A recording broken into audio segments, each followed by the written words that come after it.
Assalamu alaikum students. I hope you are doing well. Students, today we are going to discuss from book New Syllabus D Mathematics 7th edition book 1 Oxford.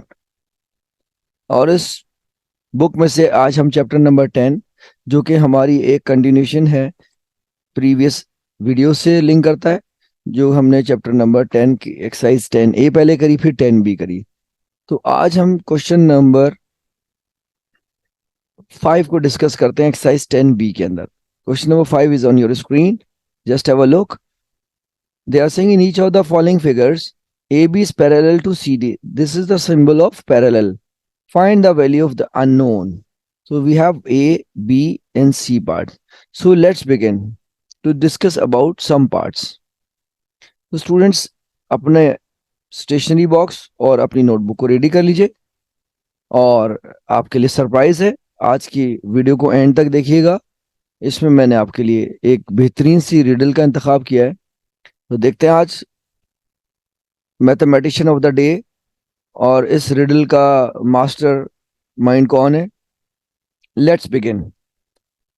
Students, first of all you have to see we are doing chapter basic geometry. This is part 3 exercise 10B question number 5 को आज हम discuss करते हैं। So first of all we will quickly recall the concepts, क्योंकि बगैर prior knowledge के या concept के आपके लिए क्वेश्चन नंबर 5 को करना बहुत ही मुश्किल होगा। तो इसलिए मैंने कहा कि पहले मैं आपको इसकी रिकैप दे दूं और इसके जो एंगल प्रॉपर्टीज हैं इस चैप्टर में, इस एक्सरसाइज में, वो आपको अच्छी तरह से मेमोराइज हो जाए। So let's see transversal. अब ट्रांसवर्सल क्या होती है? अब तो मेरे मैथमेटिशियंस को ये चीज याद हो गई होगी।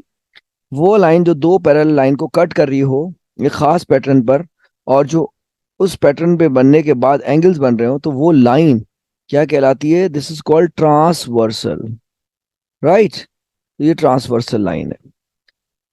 अब हम देखते हैं कुछ अल्फाबेट्स और एंगल्स उसके दरमियान बनने वाले। जैसे एडजेसेंट एंगल, एडजेसेंट एंगल हमेशा क्या बनाते हैं? T, T for toy. तो हम ये कह सकते हैं द सम ऑफ एंगल्स और the sum of adjacent angle equals to 180 degree. ये मैं थोड़ा सा आपको बड़ा बना के दिखा देता हूँ। देखिए, when you add these two angles becomes 180 degree. इसके अलावा सेकंड हमारे पास है vertically opposite angles. Vertically opposite angles always form alphabet और लेटर एक्स। सो इसका मतलब ये ऑपोजिट एंगल सेम होते हैं और right one equals to left one. तो ये हमारा वर्टिकली ऑपोजिट एंगल का सिंबल है X. Number third one, alternate angles. Alternate angles always form Z. The alternate angles are always equal in size, should have one set of parallel lines. अब अगर आपको मैं Z बना के दिखाऊं तो आप देख लीजिए, अगर एक आपके लेफ्ट साइड पे तो एक राइट साइड पे, बोथ एंगल्स आर सिमिलर, तो मैं कह सकता हूं A is equals to B. Corresponding angles always form letter और अल्फाबेट X नहीं होगा, ना Z होगा, ना ये T होगा, ये होगा F। क्यों? क्योंकि इसको आप इस तरह से याद रख सकते हैं कि ये दोनों एंगल सेम साइड पर होते हैं। Just have a look, this one and this one both are equal और सेम इन साइज। तो हम ये कह सकते हैं should have one set of parallel lines. Interior angles ना एक्स बना रहे होते हैं, ना टी बना रहे होते हैं, ना जी, ना एफ, बल्कि सी बनाते हैं और इट लुक्स लाइक दिस। तो हम कह सकते हैं this angle and this angle when I add them A and B it becomes 180 degree. तो यहां लिखा हुआ भी है मैंने आपके लिए कि sum of interior angles is equal to 180 degree. Adjacent angles क्या होते हैं students? They form a T letter, the sum of adjacent angle is equal to 180 degree. और इसको हम ये भी कहते हैं कि angles on a straight line equal to 180 degree. अब यहाँ पे देखें, आपके पास पैरेलल लाइंस और एक ट्रांसवर्सल दी हुई है। अब इनमें बनने वाले एंगल्स टी बना रहे हैं, टी बना रहे हैं, टी एंड टी। अब जब इन एंगल्स को आप ऐड करेंगे इनका सम बनेगा 180 degree. Same T here, same here in direction, same here and same here. So ये इक्वल होते हैं, 6 equals to 7, 5 equals to 8। Reason क्या है? Adjacent angles are always equal और same. Vertically opposite angles always form letter और alphabet X. अब ये क्या करते हैं हमेशा? एक्स बनाने के बाद ये दोनों एंगल्स ऑपोजिट होते हैं और ये हमेशा इक्वल इन साइज होते हैं या सेम होते हैं। एग्जाम्पल देख लीजिए आप, आपके पास ये दो एंगल मेंशन है 1 3, तो मैं कह सकता हूँ angle 1 is equals to angle 3, क्योंकि ये एक्स बना रहे तो सेम, तो इसी तरह 2 इक्वल्स है 4 के, 6 इक्वल्स टू 8 है, 5 इक्वल्स टू 7। अगर ये वर्टिकली ऑपोजिट एंगल्स बना रहे हैं तो, राइट, ये बना रहे हैं। ऑल्टरनेट एंगल्स क्या होते हैं? Alternate angles always form alphabet और लेटर जी। अब इसके लिए एक शर्त ये है कि जब भी जी बन रहा हो तो एक एंगल राइट साइड पे होगा और एक लेफ्ट साइड पे। इसी तरह से यहाँ पे आप देखिए, एक लेफ्ट साइड पे एक राइट साइड पे एंगल मार्क ऑलरेडी किए हुए हैं। तो आपने इसको बिल्कुल घबराना नहीं है और बिल्कुल आराम से लेके आपने इसको सॉल्व करना है। आप कॉरेस्पॉन्डिंग एंगल्स हमेशा लेटर या अल्फाबेट बनाते हैं एफ, एफ फॉर फिश। ठीक है, तो हम कह सकते हैं कि corresponding angles are always equal in size. अब ढूंढने का है कॉरेस्पॉन्डिंग एंगल, ये देखें एफ बन रहा है, 3 और 6 आर सेम, तो ये ऊपर वाला देख लें आप, 3 और 7। अब यहाँ पे चेंज है, अगर आप पिछली स्लाइड में देखें पिछली वैल्यू को, तो यहाँ पे ये एफ बन रहा है, तो आप देखें एफ कौन कौन सा है, 2 और 6। अब जो है वो सिचुएशन क्या है, 3 और 7 की, ये इक्वल हैं बिकॉज ऑफ कॉरेस्पॉन्डिंग एंगल्स। अब हम देखते हैं कि ऑपोजिट साइड पे कैसे बनता है, तो ये रिफ्लेक्शन बनेगा। अब interior angles, students interior angle का जो सम है वो बना बराबर होता है 180 डिग्री के लिए, और वो हमेशा लेटर या अल्फाबेट सी से रिप्रेजेंट किया जाता है। देखेंगे लाइंस के इन बिटवीन कहाँ सी बन रहा है, ये इतना बड़ा सी, और ये भी सी है। तो आप देख लें, आपके लिए मैंने रख दिया यहाँ पे 3 + 6 is equal to 180 degree, because interior angle sum. अब इसी तरह से यहाँ पे आप प्लस कर लें 4 5 को, 180 बनेगा। तो स्टूडेंट्स चलते हैं अब अपने हम क्लास असाइनमेंट की तरफ। Get ready everyone. सबसे पहले हमारे पास क्वेश्चन नंबर 5 का ये स्टेटमेंट देख लेते हैं। In the following figure A B is parallel to C D, find the value of the unknown. ठीक है, अब अननोन क्या है, यहाँ पे ए है। अब इसके सॉल्व करने के स्टूडेंट्स हमारे पास दो मेथड हैं। तो सबसे पहले मेथड नंबर 1 की बात करते हैं। मेथड नंबर 1 में हमारे पास क्या है कि आप ये देखें कि आपके पास ये एक बीच में एंगल बना हुआ है 92। हम इसको इमेजिनरी लाइन से डिवाइड कर देते हैं। अब डिवाइड करने से क्या होगा, ये देखें, ये भी इमेजिनरी लाइन, और ये रफ हैंड्स यूज कर रहा हूं मैं, imaginary line. So this becomes x, ठीक है, और दिस बिकम्स, आप कोई भी नाम दे सकते हैं, वाई दे सकते हैं। अब हम सबसे पहले इसको कैलकुलेट करते हैं कि कैसे करेंगे। राइट, इसको करने के लिए आप ये देखेंगे, I can say that x plus 128 is equal to 180 degree. ठीक है, तो अब ये यहाँ प्लस हो रहा, उधर गया तो minus.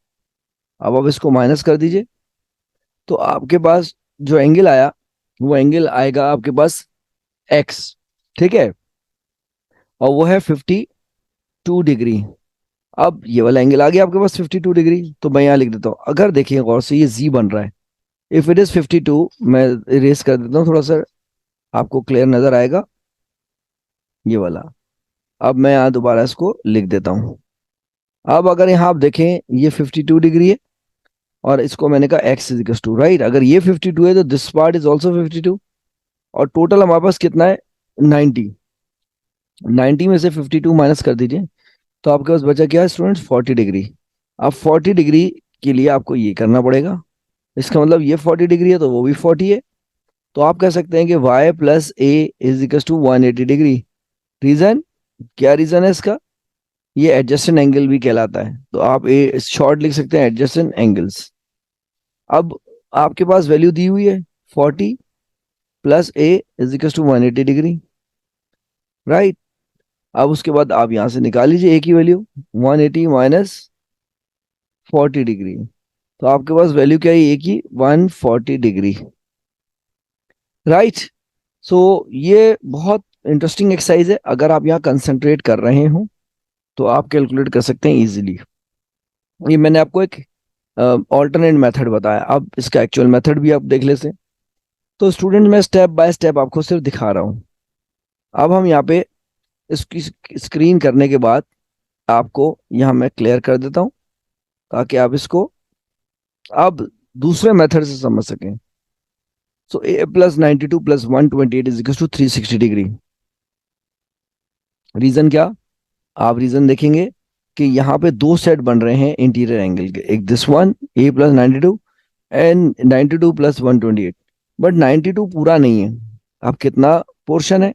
You have to see figure. तो हम कह सकते हैं कि A plus 92 plus 128 is equal to 360 degree. Set of interior angles. अब ये 220 को सब्ट्रैक्ट कर दीजिए. Answer is 140 degree. Right. Alternate method मैं आपको ऑलरेडी सिखा चुका हूं और उसी तरीके से हम करेंगे पार्ट बी को. Now mathematicians, what is the method to find the value of b in part b? कुछ सोचें. Think out of the box. Brilliant minds are sitting here. If you have a look, they are forming x. ठीक है. अब x बन रहे हैं तो उसका मतलब ये एंगल यहां आ जाएगा. If they are forming x तो मैं यहां लिख देता हूं 2b-2 डिग्री. राइट. और आप ये पता है कि आपको इन दोनों को आप कह सकते हैं कि sum of interior angle equals to 180 degree. ये आपकी कन्वीनियंस के लिए दिखा रहा हूं अल्फाबेट बना के. तो आप कह सकते हैं 4b-10 plus 2b-2 is equal to 180 degree. Interior angles का सम है. अब आप इसको एक्सपेंड कर लीजिए लाइक टर्म्स टुगेदर. अब ये क्या बन गया? 4b plus 2b plus -10 - 2 is equal to 180. It becomes 6b-12. When you shift this one on the other side, it will become plus. आप इसको प्लस कर दीजिए. 180 प्लस 12 तो बन गया 192 इज डिवाइडेड बाय 6. हिंट ये कि आंसर आपका डेसिमल में नहीं आएगा. अगर आएगा तो उसका मतलब कैलकुलेशन एरर है.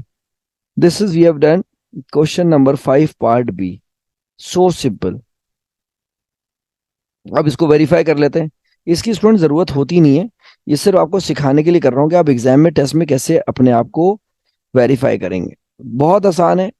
आपके पास ऑलरेडी इक्वेशन बनी हुई है. इसके अंदर जहां आपने वैल्यू कैलकुलेट करी बी की वो सब्सटीट्यूट कर दीजिए. तो वो 32 है तो मैंने ब्रैकेट में रख दी. They are multiplying. ठीक है. दे आर मल्टीप्लाइंग और ये एज इट इज. तो ब्रैकेट सॉल्व कर लीजिए. 432 times 128 -10 bracket close plus 32 to the 64 -2 is equal to 180. अब इन दोनों को आप देख लीजिए. Both are different. अब आप इनको डिफरेंट तरीके से ऐड करें. अब प्लस हो रहा है. When you shift on the other side it will subtract. तो इसका मतलब 180 इज इक्वल टू 180. तो ये प्रूव हो गया.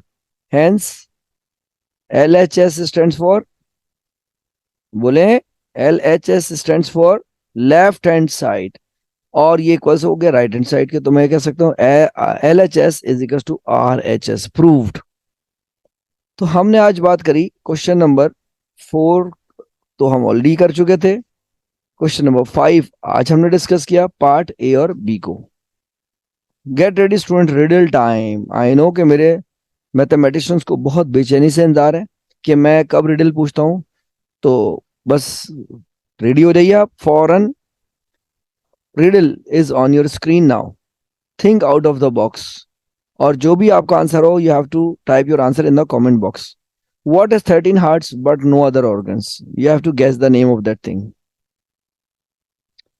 So, I will be waiting for your answers in the comment box. Keep watching my videos and keep improving your math concept. Student, the more you do practice, the more you understand concept. So, thank you so much. I'll see you in the next video.